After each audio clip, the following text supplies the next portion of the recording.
mudane kusoo dhawo waraysigan waxaa tahay siyaasi aad hadaladiisa ay u cadcad yihiin waxaadna ka mid tahay siyaasiyiinta musharaxiinta madaxtinimo ee dalka Soomaaliya xisbi siyaasi ahna madax baa u tahay aad baadna u hadashaa oo wadamada dariska wax walba oo Soomaaliya maanta macnaha arrimaheeda ka hadashaa dadka siyaasiyiinta ee Soomaaliya maanta rabaan inay madax ka noqdaan sidaas uma hadlaan oo wadamada dariska iyo arrimahaas kama hadlaan iyo waxyaabo badan oo maanta jira adiga marka maxaa kugu dhaliyay siyaasadda Soomaaliya rajo kama qabtimiya waa su'aal muhiim ah aad iyo aad baad u mahadsan tahay mudane runtii aniga madaxtinimo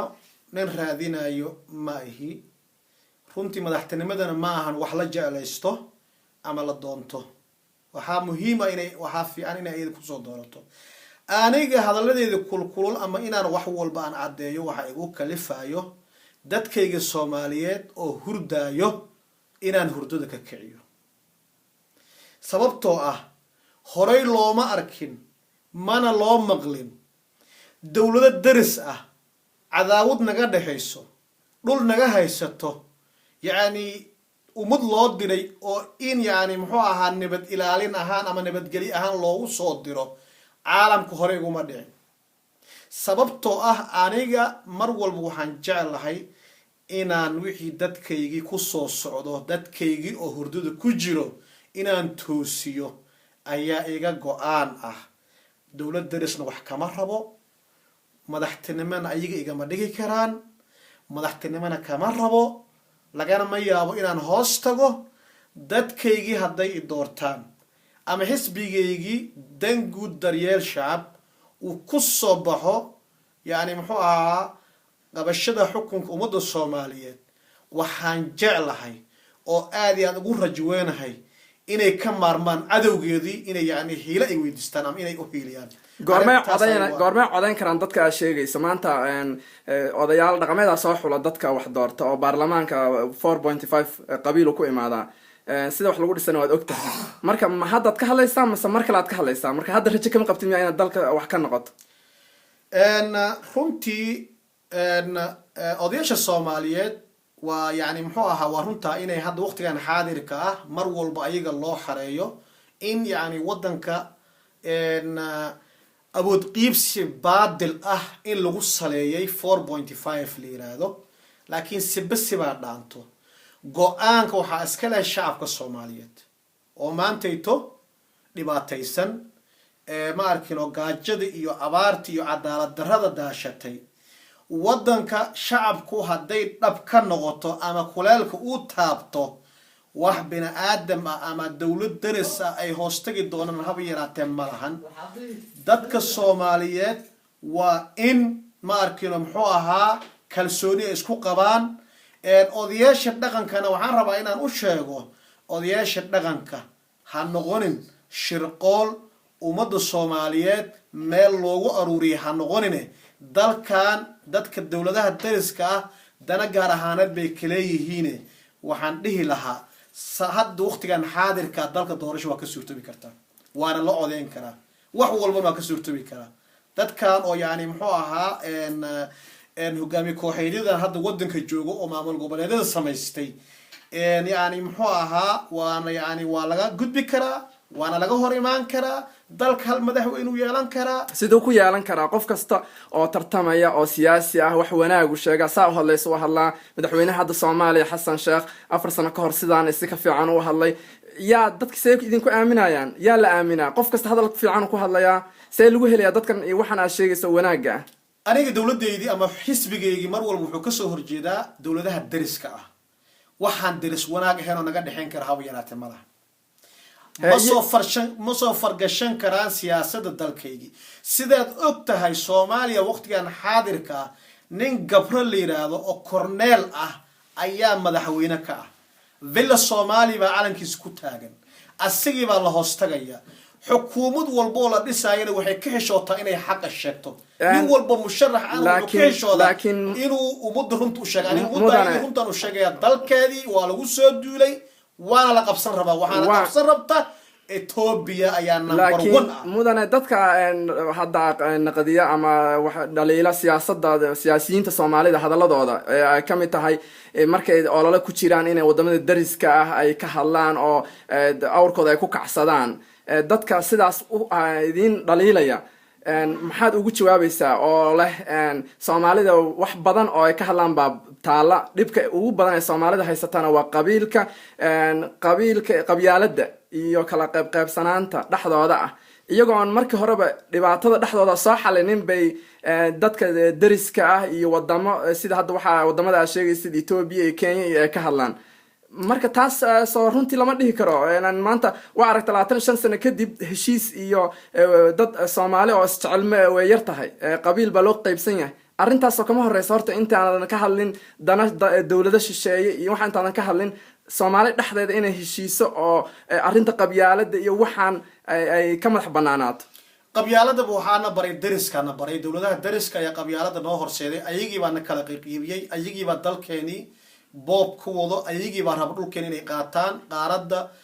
meesha aan kaga maarkino Soomaali ay ku taalo waxaa raba yani ayagii baa nagu beeray inaan dhaxdeena isdagaalno sidaad ogtay tusaale waxa kugu filan sidaad ogtay hadda urur diimeed oo la magac baxay al-shabaab la yiraahdo ayaa dalka ka jiro oo meel walba haysto ururkaas ayaga ah waa urur yar kooban waaye yani laakiin waxay xiriir rasmi ay leeyihiin Ethiopian dhaqaalihii Ethiopia baa siiso maxaa cadeen u haysaa waxaan cadeen u haynaa ururkaas asaga ah yani madaxdooda sarsare mar allaale markii magaalo ay soo galaan waxa ka dhaxeeya ayaga iyo Ethiopianka network aad iyo aad u fiican oo sida xiriir hoosaad baa ka dhaxeeyo in yani Soomaali ay siin degin say ku ogaatay adi waxaan ku ogaaday taas ayada waxa waaye xisbigaanagi gudaha waa loo joogaa shacabka Soomaaliyeed baa nala shaqeeyaa shacabka Soomaaliyeedna wax walba way u jeedaan laakiin mar rabaan inay sheegaan way baqaan nafsadoodii bay u baqaan tusaale hadan kaaga soo qaado magaalada la yiraahdo yani muxuu ahaa magaalada Beledweyne magaalada la yiraahdo magaalada Beledweyne waa taqaaniin magaaladaas Beledweyne wax badan oo kamid ah al-shabaabkii iyo xisbul islaam ayaa haystay sanadkii wixii ka horeeyay yani muxuu ahaa 2012kii nin madaxdaas xisbul islaamka ah ayaa la sheekaystay Nairobi aan ku wada kulanay wuxuu ii sheegay in Ethiopia la soo xiriiri jirtay ay dhigi jirtay maanta waa soo gal rabnaa magaalada ka baxa rasaas baan idin dhigaynaa meesha ka qaata garaashidaas meel hebel meeshaan deganay xarooyinkaas oo aan deganahay wax allaale wixii hubo yaala qaata xabado nagu soo rida yani waxa waa arinta ijiid aan ku jiid gacmo daaris waay qabyaalad maxaa xal ah waayahay maxaa xal ah waxa xal ah in umudan danteedu ay garato ay ka tanaasusho wixii ayada hoosteedii ah oo adowgeeda sare iska aragto midnimo ay muujiso la isu imaado dalka hal madaxweyne yeesho magarat sidaad ogtihiin intaasoo madaxweyne ayaa wadankii waqtigan xaadirka ka jirto nin walba hal nin oo wadani ah kuma jiro aniga ka xisbi ahaan ka personal ahaan waa iga mamnuuc waa iga xaraam inaan jaga ku raadiyo Ethiopia hoosteed inaan hoostago laga yaabo ummadda Soomaaliyeed maxay kula tahay hadda doorashadan hadda adigu aad ka mid tahay saad sheegtay dadka musharaxiinta ah ee raba inay u tartamaan madaxtinimada dalka dawladda hadda 4 sano soo haysay sida hadda u hadlayso kale iyo wax badan ayay ka hadlaysay musharaxiinta Soomaalida marka maanta waxay taagan yihiin 25 sano kadib nooc qoos ah waayo dhibka maanta jira qof ka saaro oo run ah leeyahay qof kastana wanaag iyo wax fiican u sheegaya sidee kula tahay marka maxaa sidee lagu heli karaa sida wallahi aniga kolba hade wixii gadaal iiga imaan doon aniga ma garan karo laakiin waxaan hubaa mar walbo dadkaygii iyo dalkaygii inaan daacadaan ugu shaqeeyo dalkaygii hadduu ilaahay ku roon yahay xuduudihiis inaan yani muxuu ahaa xoojiyo sidii ammaanka iyo yani kala dambeynta dib aan ugu soo celin lahaa qodobada ugu waaweyn ciidamo international caalami inaan helo waxaa haddeertan ballanqaad adag aan ka haystaa run ahaantii oo la kulmay wax badan oo kamid ah dawladaha muxuu ahaa samaha ummadda Soomaaliyeed jecel oo yani muxuu ahaa in aan keeno dalka 1 malyan oo ciidan ah halkee ah waa arrimo siyaasadeed maana mar rab hadda inaan hordhaco waa tahay marka qodobada hadda doorashada ololaha aad ku galayso oo aad kaga duwanaan doonto musharaxiinta hadda tartam ee dawladda hadda soo haysay dalka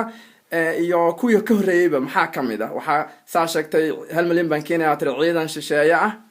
iyo maxaa kale ma dhihi karo aniga ciidankaas shisheeye waa ciidan yani maslaxada ummadda Soomaaliyeed jecel waaye waa ciidan yani muxuu ahaa dawladaha yani caalamka ugu qawad weyn uu kamid yahay inaan dalka yani muxuu ahaa hubka dhigis in la sameeyo in maamul goboleedyadan oo hadda dalka ka jiro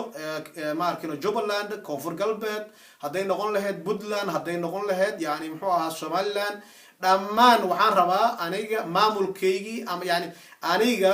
xisbigeygii mar walbo wuxuu ilaalinayaa midnimada Soomaaliya hal calan baa ka dhaxeeyo min Ras Kamboni Ras Caseer dhaxdoodii wax maamul goboleed yiraahdo haddii xisbigayga guulaysto ma jiri doono kaliya maamul hoosaad oo gobol walba Soomaaliyeed ay degan tahay in yani muxuu ahaa maamul shacbiyeed sidee ku hirgalaysaa macnaha mahal dagaalaad leedahay dad ba hadda isku adkeyn doona dad ba dhistay Soomaaliya maamul goboleedyadan iyo dawladan iyo marka hadhow iyaga maxaad ku qancin doontaa Somaliland oo ka hadashay iyada Somaliland arinteeda waa ka yar gooni oo waxay taagan yihiin annaga Soomaaliya koonfurta mar hore aan ka go'onay inkastoo adduunku uusan aqoonsanin dawladaha Soomaaliya soo maray hadda siyaasado kala duwan bay u isticmaaleen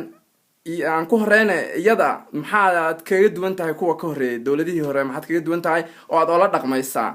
waxaan kaga duwanahay horta marka ugu horeyso shacabka iyo dawladda dhexe ee dalka ka jirto marka ugu horeyso isfaham la'aan baa ka dhaxayso isfaham la'aantaas waxa uu shacabka wuxuu u baahan yahay wax isku haleyn karo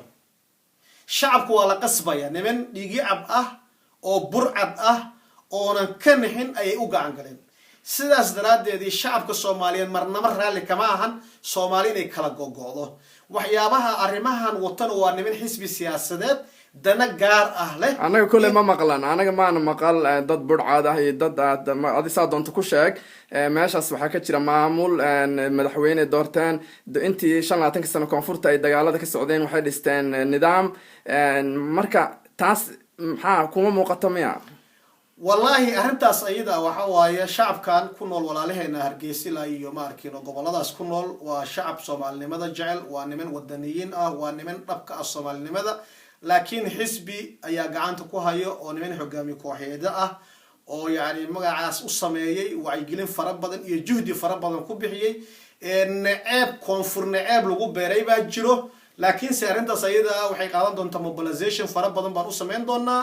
wayna ka tanaasuli doonaan Soomaaliya bayna kamid yihiin wax oo Soomaali ah oo yani kala go'aan u ogolnahay xisbigeena hab yaraatay ma jirto waan gartay ugu dambeyntii siyaasadda maxaad seed u hagi doontaa siyaasadda dibadda iyo tan ammaanka dalka marka ugu horeyso waxaan ku dadaali doonaa inaan cadaalad sameeyno mar haddii cadaalad ay timaado dalku haddii cadaalad ummadda dad ku maamusho hantida dadweynaha aadan dhicin يعني محوها ومدان يعني محوها أذيق أساسية أو ضدك أباهين أوناجسو يعني ودنك واسمه يا إلهي دمك وان قرت شبهدن دقالة مقع معناها حركة المحل هاي شباب أو دولة الدقال كلها شرطة يقدر maxaa qorshe ah oo ilaan waxyaabaha ugu waaweyn ee hadda ammaan darrada qayb bay ka yihiin dadkaas waxay laayihiin qof yani la xariiro soo dhaweeyo daawo nimankaas waa niman jiran oo xanuunsan waaye ruuxu mar hadduu jiran yahay ama uu xanuunsan yahay daawo u baahan yahay marka waxay laayihiin qof daaweeyo daawada maxay tahay waa aniga nimankaas inaysan caafimaad qabin oo ay waaliyihiin baan ogahay shabaab marka ma wada hadal baad la furaysaan wada hadal waan la furaynaa waana soo dhaweynaynaa inay dawladooda iyo dadkooda inay dhinac ka raacaan wixii ajaanib ah inay dalka ka baxaan maamulada hadda wadamada maxaan ku idhahdaa to aad ka hadashayna maxaa iyagana ugu baaqaysaa dawladaha dariska waxaan ugu baaqayaa inay ilaaliyaan daris wanaaga khaasatan Kenya iyo Ethiopia waxaan dhihi lahaa yani annaka waa isnaqaanaa dad isu dhuuman kara menihin waxaa naga dhaxeeyay dagaalo soo jireen ah dalkeeni marnaba idinma ogolin inaad joogtaan wax nabadoo noo ilaalinaysaan malahan inaad dhaqaalaheeni iyo khayraadkeeni aad gurutaan mooye waxaan dhihi lahaa dalkaaniga nooga baxa aad iyo aad baad umahadsan tahay mudane waqtigaaga aadna siisay waa mahadsan tahay aad iyo aad umahadsan